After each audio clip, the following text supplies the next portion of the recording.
না গেলেও দোষ দিচ্ছ যে কেন যাচ্ছে না, গেলেও তোমরা অপমান করছো, গো ব্যাক বলছো।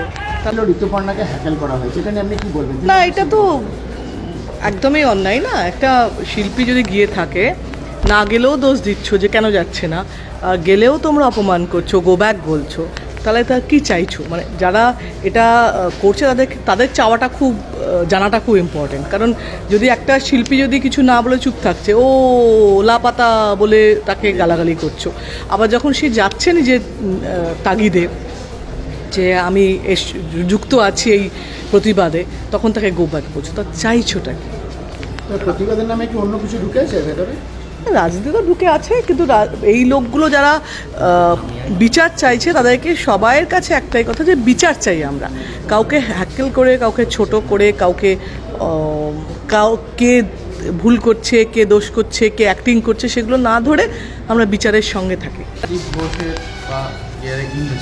কি বলবেন? তোমরা যা দেখাচ্ছ দেখতে যাও, সেটাই হচ্ছে, সেটাই হবে।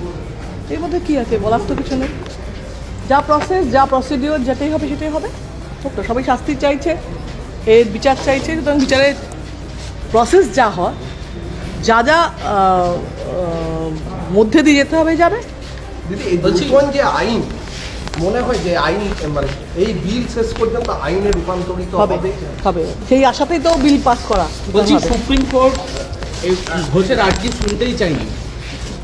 আমি জানি না কি বলবো।